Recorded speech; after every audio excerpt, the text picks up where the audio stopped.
Hello, everyone, and welcome back to my channel. Today, I will discuss a very interesting topic and very important in our life, which is wealth, money, and what Rishi Parashar says about money in Vedic astrology, or how you can judge your horoscope, how much wealth you can have, or why are you suffering because of wealth? What are the problems or obstacles, or or challenges that are stopping you from earning that kind of wealth that you desire? Now, very important houses in Vedic astrology for wealth, the typical, the important houses are the second and the 11th houses. Okay. And because obviously the second house is the Dhan Bhav, the house of wealth. And 11th house is the house of our desires, earnings. So typically today I will talk about the 11th and the second house.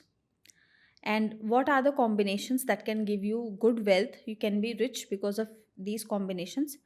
And what are the combinations which can give you challenges in earning money or can even lead to a situation where you don't have ample money to even pay your bills? That can also happen. I will discuss on both the factors. Now here I'm not discussing the Lakshmi Trikons, which are the fifth and ninth house. And I'm also not because these are also very important houses for money, but I will discuss these two houses in some other video. Today I will specifically focus on the 11th and second house. Now, if this is obviously stated in Brihad Parashar Hora Shastra that if in the second house, which is the house of your wealth, a benefic planet is placed like Jupiter, Venus, or Mercury, or even a Shukla Paksh moon or a waxing moon, then a person can have good wealth. Now, if the second lord is placed in trine or trikon or kendra houses, Trikon houses are the 159 and Kendra houses are 14710. If these houses has been occupied by the second house lord, then also you can expect that you will have good wealth. You will not have to run after money a lot.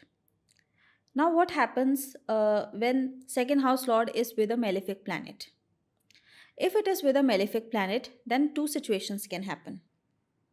If your second lord or a benefic planet in your chart in the second house is placed with a malefic planet but which is naturally a yokarak for your ascendant. For example, if you are a Taurus ascendant and your Mercury is in the second house in its own sign, but it is also in conjunction with Saturn. Now here Saturn is a naturally malefic planet and it gives delays. Even in some text, classical text, it is written that Saturn can show poverty. So here you can get scared. But because here Saturn is a naturally Yogkarak planet for Taurus ascendant people, Mercury Saturn here can give you a lot of wealth in the second house. And what about Jupiter in the second house? Now, most people will say that it will give really good health, really good wealth to you, money to you. But that is not the case actually. Mercury, Venus can give you really good health, but Jupiter very good wealth actually in the second house. But Jupiter has some limitations because Jupiter in the second house will only give you good wealth if you have if it is placed in its own sign or exalted sign. So Jupiter in the second house can give good wealth to Scorpio and Aquarius ascendant people because here Jupiter will be in its own sign. Now, if Jupiter is alone in the second house in an inimical sign or not really well placed, combust, then you can have really a lot of challenges regarding wealth, especially in Jupiter Dasha. And you might even, if people, some of you are going through that, then you might understand now that why Jupiter in the second house is not giving me wealth. Well, there's a reason for it. Now, in what circumstances Jupiter can give wealth in the second house? If Jupiter is in conjunction with Mars in the second house, it is written in the clearly stated by Rishi Parashar that if Jupiter is present with Mars, then Jupiter can give you good wealth in the second house. Now, if your second house lord is combust and it is in the sixth, eighth, or 12th house, then also you can have problems in earning wealth or saving money, especially because in the second house obviously this shows that your saved money, your whatever assets you have will be either be spent on health issues like diseases or be given because of obstacles in your life, legal issues and all those things.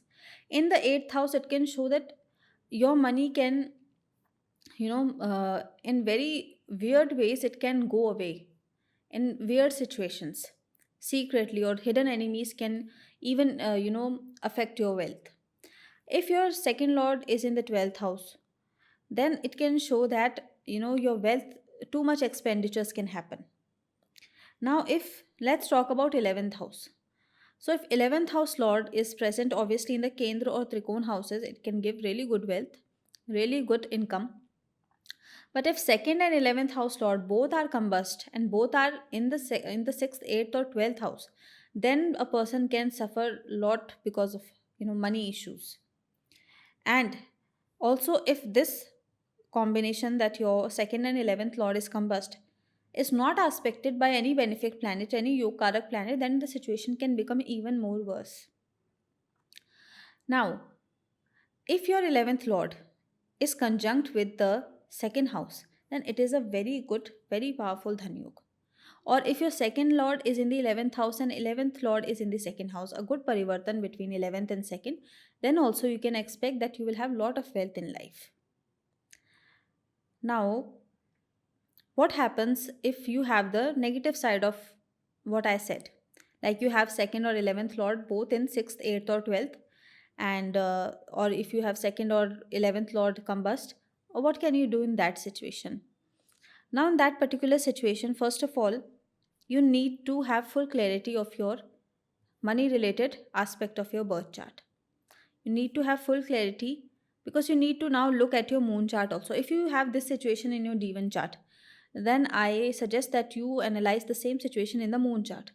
Now, if in moon chart also the same pattern is being repeated, then it is even more challenging. Now, if moon chart is also offering the same thing, now look at your D9 chart actually. And now, in if in D9 chart your second 11th lord is strong, then you can expect that after marriage or after 30 or 32 years of your life, your wealth factor will start improving. Okay. And also, now all these factors are important, but one house that can mitigate all your problems regarding wealth is the ninth house. Now, if your ninth house is strong, then even if your dhan bhav, your labh bhav, the second and 11th house lord are not good, not well placed, combust, not in a good dignity, but your ninth house lord is strong, then you will be able to get out of these challenging situations.